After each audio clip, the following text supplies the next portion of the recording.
Masih ingat teman-teman sekalian? Kalimat alhamdulillahirabbil bukankah kalimat syukur? Syukur atas apa? Nikmat, nikmat yang kita peroleh. Di mana nikmatnya? Di kalimat ayat pertama. Bismillahirrahman. Rahman nikmat dunia, Rahim nikmat akhirat. Saat mendapatkan nikmat dunia, alhamdulillah. Begitu kita alhamdulillah, benar alhamdulillahnya, Allah tambahkan rahmannya. Syukur lagi, Allah tambahkan rahimnya. Pahala tambah lagi, pahala tambah lagi. Rahmannya tambah, lipatkan lagi. Sekarang motor, besok mobil. Sekarang mobil, besok bis. Sekarang bis, besok kereta. Nambah, nambah, nambah, nambah. Karena itu ketika Anda alhamdulillahirabbil alamin, maka Rahman dan Rahim Allah akan tambahkan. Rahman dunia, Rahim dalam urusan akhirat. Karena itulah pada ayat selanjutnya turun lagi kalimat Ar-Rahmanir Rahim. Untuk menegaskan ketika Anda benar bersyukur kepada Allah, maka sifat Rahman dan Rahim berupa pemberian Allah akan terus dilimpahkan kepada kita. Dan itu janji Allah dalam kalimat la in syakartum la azidannakum. Maka selesai pembahasan dua ayat sekaligus, ayat yang kedua dan ayat yang ketiga. Sekarang pertanyaannya, kalau ada orang yang tidak bersyukur dengan semua itu, dan dia merasa itu punya dia, seperti Korun pernah dicontohkan dalam masa-masa yang lampau. Sekarang muncul lagi korun-korun milenial misalnya. Ya, korun-korun kekinian. Maka penting kita ingatkan, ada ancaman yang berlaku dalam Al-Quran dan penegasan tentang apa yang terjadi jika seseorang merasa memiliki bukan sebagai titipan yang harus tingkatkan syukurnya kepada Allah Subhanahu wa taala. Itu nanti yang kita bahas di pertemuan berikutnya dengan turunnya ayat yang keempat, Maliki Yaumiddin. Sebelum itu ini ada pertanyaan mendesak yang disampaikan pada kami tadi dalam waktu jeda. Saking mendesaknya langsung dikasih tulisan huruf besar semua. Ya. Talak 3. Baik, kita jawab. Assalamualaikum Ustaz. Waalaikumsalam warahmatullahi wabarakatuh. Ini kisah saja ya, tapi ini nyata. Suami saya mengatakan talak 1 kepada saya pada saat emosi. Lelah setelah pulang kerja. Ya lelah sih lelah, tapi kan gak harus bilang talak. Saya pikir dulu-dulu gak ada orang lelah langsung bilang talak. Allah lelah nih. Mas ini. Apa Pak? Talak. Kok nggak begitu berumah tangga? Ya, sebelumnya kita berantem. Nah ini dia. Ibu ini sebetulnya mau berumah tangga, apa mau main tinju? Kan rumah tangga mau buat sakinah, mawaddah rahmah, bukan untuk berselisih. Ya kita lihat dulu dah. Baik. Lalu ajam kemudian saya memaksa suami untuk mengatakan talak 3. Di suami pulang lelah, sebelumnya berselisih, kemudian baik setelah itu suami mengatakan talak mungkin karena kesal. Lalu 2 jam kemudian setelah berselisih 2 jam kemudian saya memaksa suami, ya istrinya paksa suami untuk mengatakan talak 3. Baik. Dan suami saya mengatakan talak 3 dalam keadaan emosi dan tertekan. Setelah membaik kami menyesal. Suami berkata tidak ada niat untuk mentalak 3. Itu terjadi atas dasar tekanan dan paksaan dari istri. Baik, pertanyaan, sudah berapakah talak yang jatuh kepada saya? Baik. Jika suami mentalak saya 2 kali padahal belum ada rujuk sama sekali. Baik, tolong dijawab ya Ustadz dengan jelas agar saya paham dan memperbaiki rumah tangga. Jazakumullah khair. Saya senang dengan kalimat terakhir. Saya senang sekali. Ya, saya senang dengan pertanyaan ini karena ketika pertanyaan ini ditanyakan, diajukan, itu tandanya Anda memang ingin berislah. Ingin mendapat kebaikan dari Allah. Itu yang paling baik. Ada Al-Quran di surah keempat, ya, surah An-Nisa ayat 35. Fa in khiftum shiqaqa bainahuma fab'athu hakaman min ahli wa hakaman min ahliha. In yurida islaha yuwaffiqillahu bainahuma.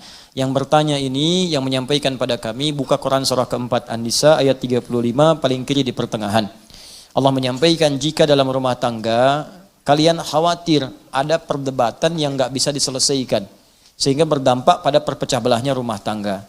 Maka kalau nggak bisa menyelesaikan sendiri, maka undang atau tanyakan pada orang bijak, hakaman, orang bijak, orang paham hukum, orang bisa memberikan solusi.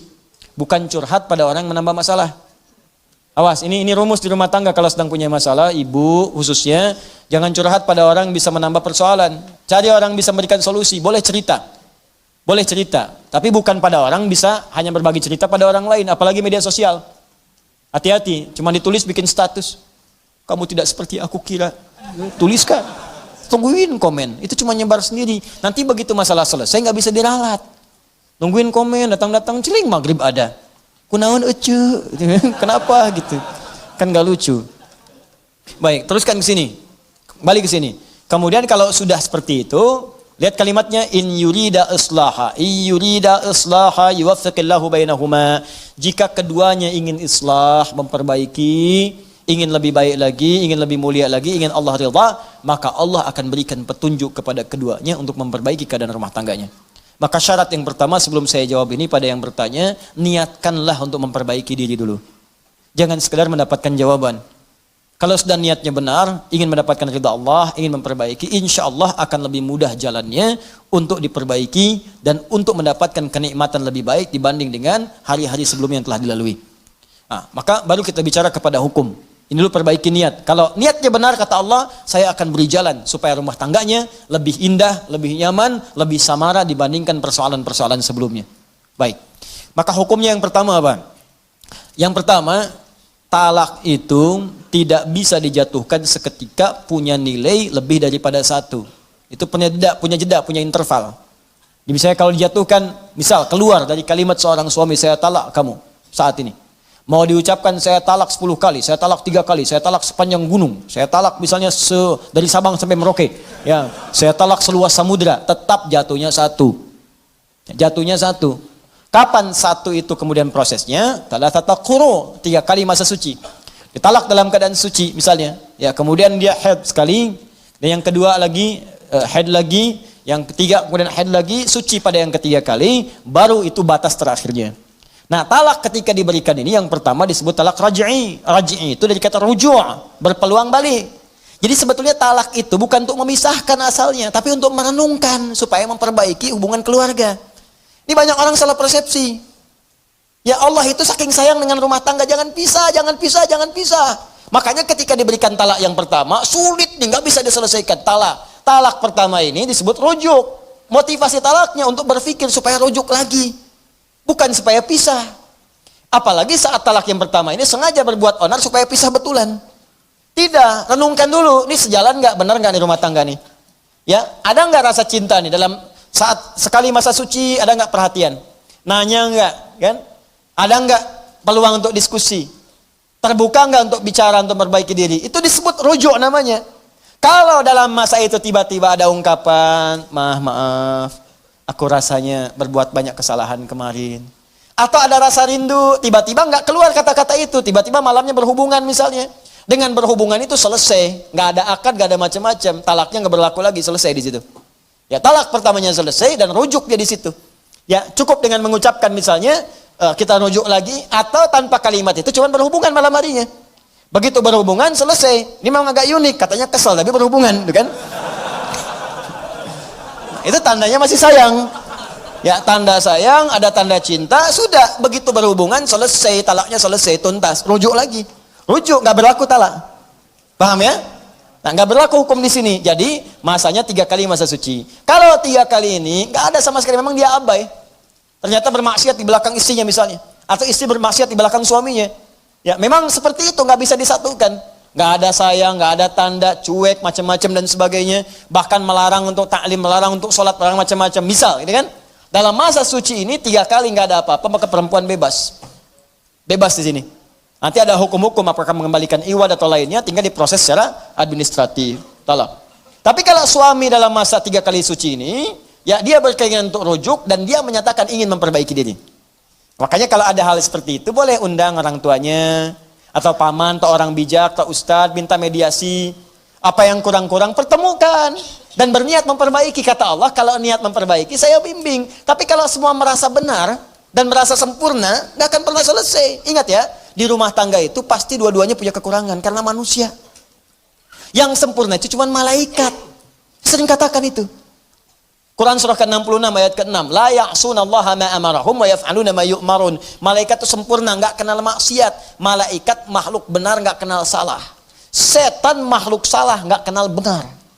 Kita ini manusia, malaikat bukan, setan never. Ya, nggak pernah jadi setan, nggak akan pernah kita mau jadi setan, bukan malaikat. Karena itu kalau salah memang manusia, dia itu menandakan bukan malaikat, makanya kita salah. Untuk membedakan kita dengan setan, kita tobat, setan nggak tobat. Itu aja tandanya.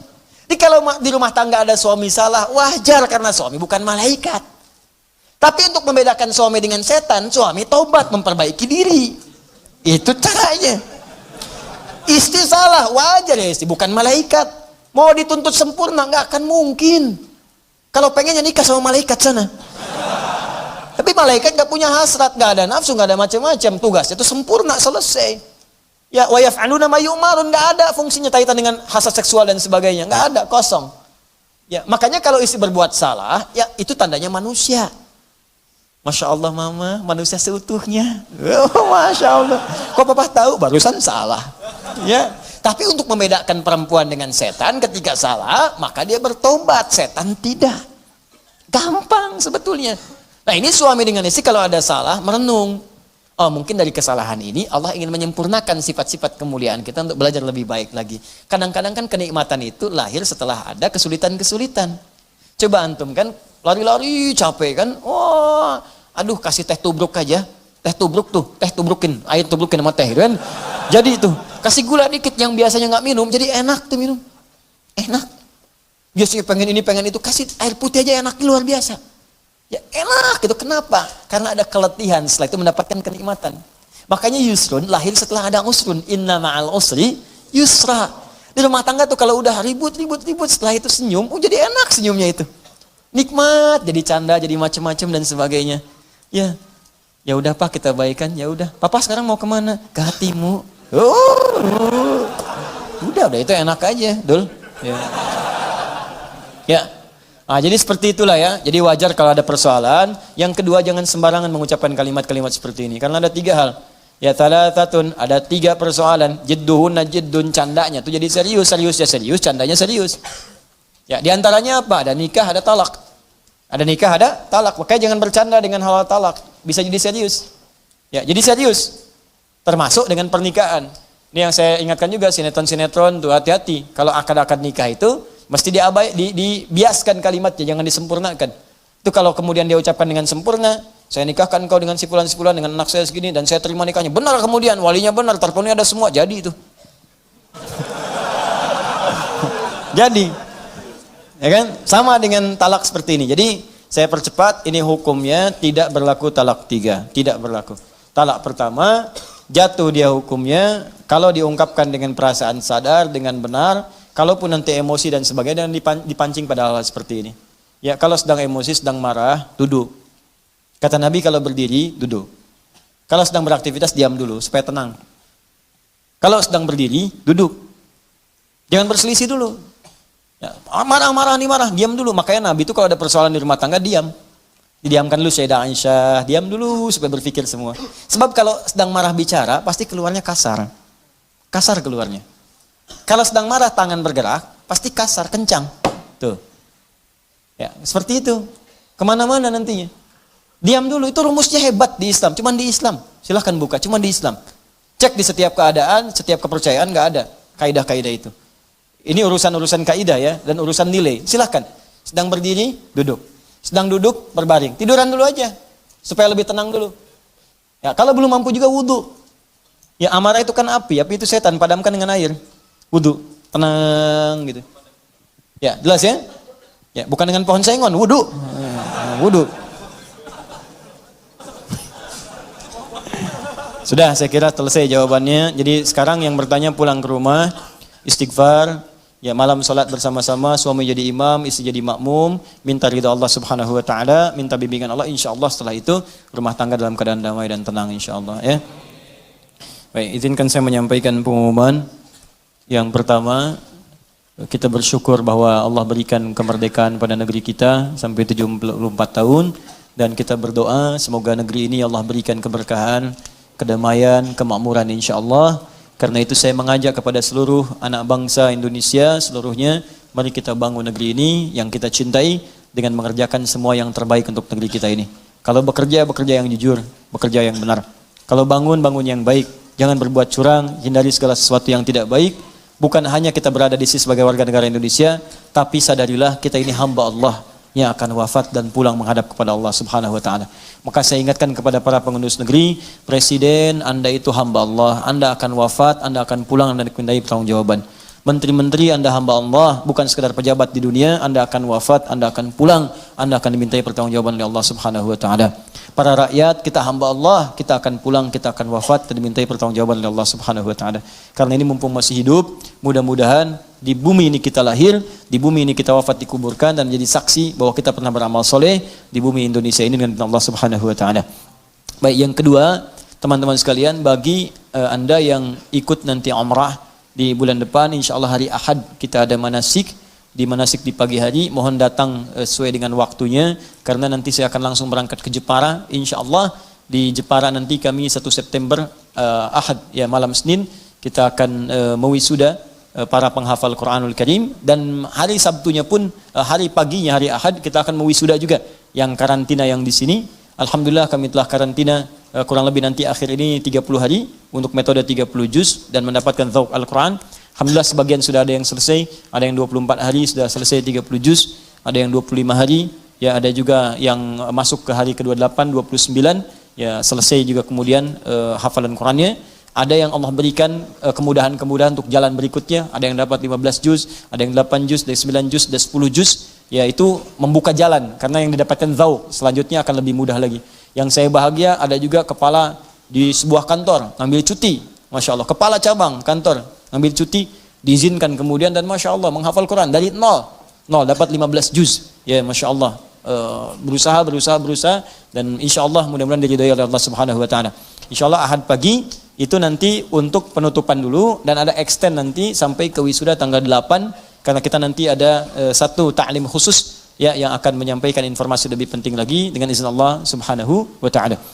Kemudian yang ketiga, yang terakhir, insya Allah bagi siswa-siswa yang telah terdaftar untuk dikirim pendidikan, baik pendidikan da'i nanti di Al-Azhar di bulan September untuk 2 bulan duat, se-Indonesia ada 10 orang.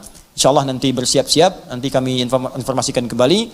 Untuk yang Sudan ada 40 orang kami kirimkan insya Allah di tahun ini, 30 insya Allah untuk Jamiah Afriqiyah Alamiyah, yang 10 untuk di Tajul Hafizin. Insya Allah ini sedang menunggu informasi dari Kementerian Luar Negeri dari Sudan, dan dalam waktu dekat insya Allah akan ada. Kalau sudah ada itu bersiap-siap, diinfokan, mungkin 2 pekan paling lambat setelah itu bersiap-siap untuk berangkat, dan akan ada pembinaan sebelum berangkat.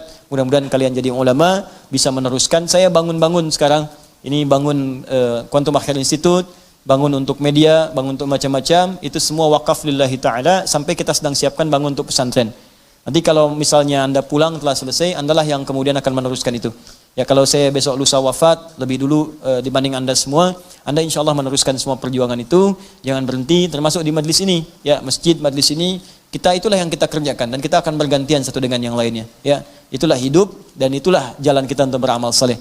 Niatkan benar karena Allah Subhanahu wa taala, termasuk Anda, para ayah, para ibu, besok lusa kita semua wafat, maka anak-anak yang akan meneruskan perjuangan kita. Maka sekolahkan mereka di tempat yang baik. Ya berikan pendalaman Al-Quran, berikan kesempatan untuk belajar mendapatkan bimbingan salat, supaya kalau kita wafat tenang kita, karena mereka akan membawa nama baik kita sampai kembali menghadap kepada Allah Subhanahu wa taala. Itu nasihat saya, semoga Allah meridhai kita semua, dan saya memohon maaf kepada seluruhnya apabila dalam taklim sampai hari ini ada banyak kekurangan dan kesalahan-kesalahan yang tentunya Anda dapatkan. Kalau dalam materi itu salah, gampang, tinggalkan aja dan cari pendapat lainnya lebih baik. Tidak usah banyak berdebat, tidak usah banyak diperselisihkan. Tapi adabnya Anda bisa tanyakan kepada saya. Kalau memang itu salah, saya sendiri juga akan menyampaikan bahwa itu keliru. Tinggalkan pendapat saya, ambil pendapat yang lain lebih benar. Ketimbang Anda cuma publikasikan atau bikin sesuatu yang tidak ada solusinya di situ. Kalau ternyata Anda yang salah, saya tunjukkan, oh bukan seperti itu pemahamannya. Maka kemudian Anda pun tidak perlu repot untuk meralatnya.